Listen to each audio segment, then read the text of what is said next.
back with the real estate play-by-play. So strategic moves. This is like a tongue twister for me. That's okay. At least you know the subject. So when you're preparing for a game, you're always going to come up with strategic moves. And you're going to adjust. You're going to adjust for whatever types of teams you are playing. And it's kind of the same thing with real estate in the sense that depending on the market, you might have to adjust what you're doing. Sometimes they're positive adjustments and it's great. And other times it's not so great. Right, right. And we're seeing a shift in the market is the truth, right? 2 years ago, you would have been able to put a for sale sign in your yard for just about any amount and it would have gotten that asking price within minutes. Right. And things are changing now. And some of that, I think, is just sellers not being, realistic necessarily with their pricing and just the market changing, right? Interest rates changing, all of those kind of things. Right. Which is so important that you have the guidance of someone who knows the ins and outs of the markets helping you along with that process. Yeah, absolutely. And, you're seeing more, even though we have a lack of inventory, if a house is not priced right for a numerous reasons, a house might sit, it might accrue days on the market. Right. And after a certain amount of days, does it help to reduce the price, or how we like to call it in the marketing world, price improvement? Yeah. Does that help? Is that a strategy that a move that you should make? So let's kind of dive into why a house might be sitting on the market and accruing days and not selling. Right. Because that's important. Yeah. I think it's also important to note that houses are going to sit a little bit longer than they have in the past, but there's a time in which that indicates an issue. Right. And I think there could be numerous reasons why a house is sitting on the market. I think the most obvious one is it was overpriced. And sometimes a realtor will take an overpriced listing. It's not what I would do, but there are realtors that will take an overpriced listing with the hopes that they'll get lucky and a buyer will come in and buy it, or they'll wear down the seller and they'll reduce the price eventually. Right. Neither are good strategies in my opinion, but sometimes a seller decides what the price should be. Right. Because they know best. Right. Or because that's the number they need in order to make their next dreams come true. Yeah, right. Good point. And they just have this number in mind, and it's not based on anything factual. It's just based on what they want. Right. And another reason, in an ever-changing market, we might price a house and the rate is at 5%, right? And then you go into 45 days later. Yeah. 60 days later, and your house is sitting because the market has changed and rates have gone up by 1-2%. That takes away people's buying power. It changes the buying pool. And now your mortgage payment of the house that you're selling is going to be higher for the buyers than it was 2 months ago. And at that point, you might have to adjust your price. Right. For example, I was on a listing appointment last night, and because of the lack of inventory in this condo complex in Mill Valley, there has been 0 homes sold since 2021. Crazy. Isn't that crazy? I know. So then you're looking at, okay, we can take a comp outside the complex, which we're going to look at that, but it's also not an apples to apples because, as you know, HOAs can be different. Right. The properties can be different. What they offer through the HOAs is all different. So if you're looking at a price that sold back in 2021 when the rates were at 4%, 3%, 4 and 5. versus now on a condo that's like 7 or 8%, you're doubled what that mortgage payment's going to be. Yeah. So if a house sells in 2021 or a condo sells in 2021 for $750, that does not mean you're going to sell that condo for $750 in this market, because the mortgage payment back in 2021 would have been a couple $1,000s less. That's just a huge difference for a buyer. And buyers, especially I think when you're looking at a condo market, you're more talking like first-time home buyers who are greater affected by the change in price, right? It's no longer such an emotional decision. It starts becoming like, well, maybe I should just rent. Right. And I think also what also comes into play is in a condo complex is the HOAs too. Over the last 2 years have gone up. HOAs go up every year, most likely. Yeah. So maybe it was the HOA was 500 and now it's 650. Right. So, that comes into account because people are looking at what they're going to be paying monthly, their PITI, principal, interest, taxes, and insurance. Yep. But with a condo, they're also looking at their HOA and they're going to include that. Right. Right. And we're seeing a ton of that where HOA dues are really going up, right? Mm-hmm. Some just because of like maintenance issues and the cost of maintenance has gone up and everything compiled. Homeowners insurance, that's another huge one, right? Yeah. Homeowners insurance has gone up. All of those things factor into the overall price that a buyer is willing to pay. Right. And so sometimes, it's not exact science setting somebody's house up, especially in, let's use that situation that I just brought up. Yeah. What do you put that house on the market for when something hasn't closed in 2 years? Right. You might be off a little bit. You might put it on the market. And if, the last one sold at 750, you might put it on at 725 and it might sit because realistically, it's probably going to sell somewhere closer to 650. Right. But you don't have a good comp to go off of. So that's just another reason why a house might be overpriced, might be sitting. Right. And sometimes it's just the house itself, right? I mean, you see some houses that are so unique, right? Like, properties that have horse facilities and stuff like that with it, like might have a different marketing time because they have a more specific buyer. Or like I had one recently that has a lot of steps to the front door. So that eliminates a lot of your buyer pool. Right.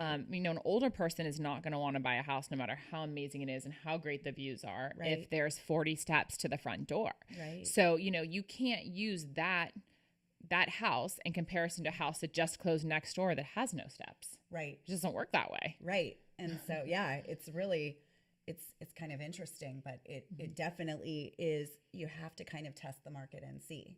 Right. Another thing that I have found too is, so you say you price the house correctly and you get a ton of interest. And a lot of people ask for disclosures and you've done your home and pest and let's say sewer lateral and roof inspection. It's all packaged in the package. And then the buyers get the disclosures and they love the house and they want the house. And then they read the disclosures and they realize, oh, there's $15,000 worth of Section 1 items, meaning items that have to be addressed sooner than later. Oh, it needs a new roof. Right. Oh, it needs something with the sewer line. A lot of buyers don't want to take on a bunch of stuff. Right. They're so busy these days. It's so overwhelming that all of a sudden all your interested parties have now backed out. Right. And so sometimes it's just, looking at, okay, what's wrong with the house and the reports? Do we need to go back and fix some of those items to try to sell the house? Right. And so that's one of the strategies involved, right? Like you don't necessarily have to lower the price to compensate for those things. You could do the work. Right. Right. I mean, just like, and we've talked about this before with staging and things like that. If somebody's not buying a house, let's say a house is painted, fluorescent orange, like somebody may not be buying the house because it's fluorescent orange. So weird. Why not? But you may not need to lower the price. You might just need to paint the house. Right. Exactly. Right. Like you might need to eliminate the thing that is causing friction in the market. Absolutely. And you got to make that strategic move to paint the house a different color. Right. So when a house is sitting on the market, there are other things you can do. So that's a good point. Besides just lowering the price, looking at clearing some of the section items, looking at physically what we can make the house look more appealing. Maybe you have dogs or cats and it kind of smells. Right. Maybe figuring that out. There's ways that you can eliminate that. Right. From a mortgage point of view, there's also things that you can do instead of reducing the price that will give the buyers more incentives to purchase the house. Yeah, and this one is coming up all the time right now. So, let's say you have a house that is not selling. It's sitting on the market and you're going to need to make some kind of improvement to price, right? Let's say it's $20,000 that will probably sweeten the deal for a buyer to come on. Get some buyers off the fence. Instead of giving a $20,000 price reduction, instead you offer $10,000 towards a rate buy down. From a buyer's perspective, buying down the interest rate will have a bigger effect on their monthly payment than paying $20,000 less for the house, which they're not even going to pay $20,000 less because by the time they factor in their down payment and all of that, they're coming in with a smaller fraction. So it's going to have a bigger impact for them, right? Mm-hmm. All of this is based on the impact to the buyer's monthly payment. And there are ways that you can do that either with a permanent rate buy down, mm-hmm. or what we're seeing a lot of right now is temporary rate buy downs. So in a temporary rate buy down, the theory is that interest rates will eventually come down, mm-hmm. let's say 2 or 3 years from now. And so there are loan programs that will allow the seller to supplement a buyer's mortgage payment for the first 2 to 3 years of the loan. Okay. So let's say the market rate today is 7.5, and we did a 2-year buy down. Mm-hmm. On the first year of the loan, the buyer would be making a payment based on 5.5% interest rate. Year 2, it would go to 6.5% interest rate. And then year 3, it would go to 7.5% interest rate. Got it. So all of that is coming from the buyer, right? So, or from the seller, excuse me. And so the seller might have to put $10,000 to $15,000 into that rate buy down, but it makes a huge impact for the buyer because now all of a sudden they're getting a monthly payment that is significantly less. You're basing on an interest rate that's 2% lower. Yeah. And the buyer has the good opportunity or the good odds that interest rates will drop in the next 2 years and they can refinance into better terms when that happens. Right. So that's a strategy we are using all the time right now. Yeah. Yeah. And I think it's a great strategy. I think the challenge from a realtor's point of view with that strategy is it's hard to market that strategy and it's hard to sell it, quote unquote, right? Because you have buyers that go online and they're looking and they're doing home searches by price points. Right. They're not having their realtor read the fine print that says, hey, this seller is willing to buy down your rate. Right. So from a realtor's point of view, it can be a challenge. Yeah, it could be a challenge. Yeah. I think where you have to have a smart realtor is if you have maybe a buyer that's on the fence, maybe that's something that you go back to that buying agent and say, as a listing agent goes back to the buying agent and say, hey, listen, no, they're on the fence. They're thinking about making a lower price point offer. Right. My seller will offer you a buy down for X amount of dollars. Right. That could be a way to kind of put that out there, get an offer in. And vice versa on the buy side. So we just had one of these situations come up where a property was listed around the 1.5 price point and our clients came in with a 1.4 offer. And the seller counteroffered back to like 1.45, right? They kind of split it in the middle and it still felt too high to our buyer. So instead what we did is we went back and renegotiated and said, okay, we'll pay the 1.45, but we want a temporary buy down, which brought their monthly payment back down. I think that's great. I think that's such a good strategic move. Yeah. Like it totally allowed the buyer to meet all of their goals. It allowed them to push to a price point that they didn't necessarily feel initially was in their budget. And it allowed the seller to still win because the seller ended up getting like double than they would have if the buyer just did a straight negotiation on price. Right. No, it's huge. Yeah, it's absolutely huge. Win, win, win. And, you know, splitting the losses, so to speak. Right. And so let's say you decide, you're a seller and you decide with your realtor that we want to reduce our price. The house has been sitting for a couple months. This point, you're probably not getting very much interest. You want to kind of re-spark things.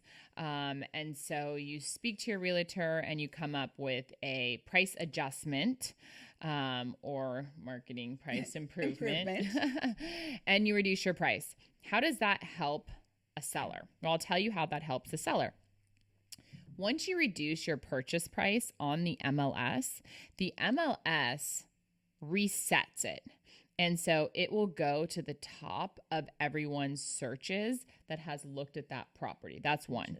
It also has a little arrow that shows realtors that the price has been reduced and it's in a different color. So it definitely makes it more stand out.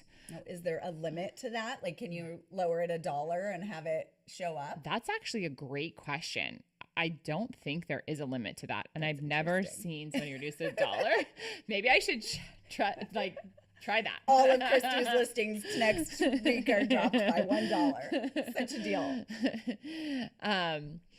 And also, your realtor gets to go back to all the buyers that might have been interested, all the buyers that came through your open houses, your broker tours, all the realtors that have seen the property, that have requested disclosures, and go back to them and let them know, hey, we're having a price improvement. Right.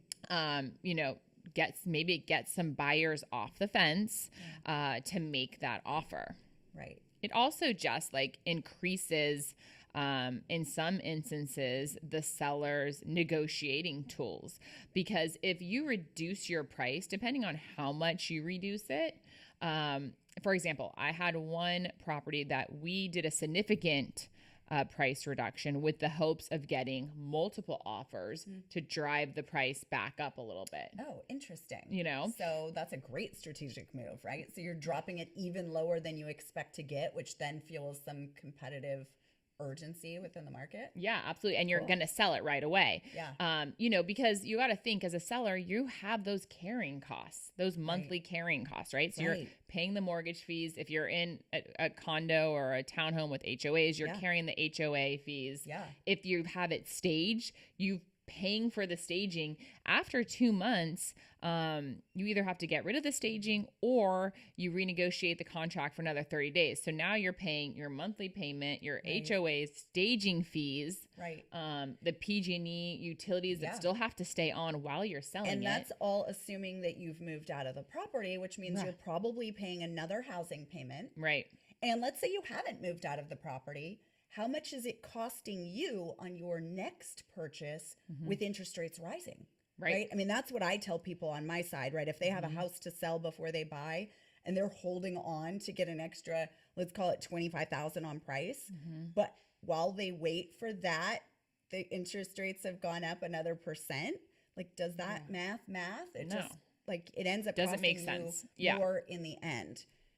Right. It's all about strategy on this one. All about strategy. And so even if you negotiate the price down a little bit and you lower your price, let's say you get into escrow and then the buyer comes back with asking for some money back. Your negotiating chip at that point is that, hey, listen, you got this house for a good deal. You know, so there's different things that can help you strategically when you're thinking about reducing your price on your property. Right. Yeah. I mean, it's really incredible. I passed this house on my way home. It's been on the market for maybe 4 months at least, right? It was listed, I think like 1.8. And I see it and I go, God, that house is worth like 1.3. I mean, it just is. And it's still sitting there. They've lowered it down to 1.5, but I know just by the fact that it's been sitting there so long, it's kind of gotten stale. Like nobody's interested in it. Yeah. Because it just feels like it's just old. Yeah. And the first thing a buyer will ask me every single time, if I show them a listing that has been sitting on the market and 60 days plus, is what is wrong with the property? What's wrong with it? What's wrong? And that is what people are going to ask. And then you get this perception of something's wrong with your property when in actuality, there's really nothing wrong with it. It's just a little overpriced. Right. Right. So kind of to recap, our choices is price improvement.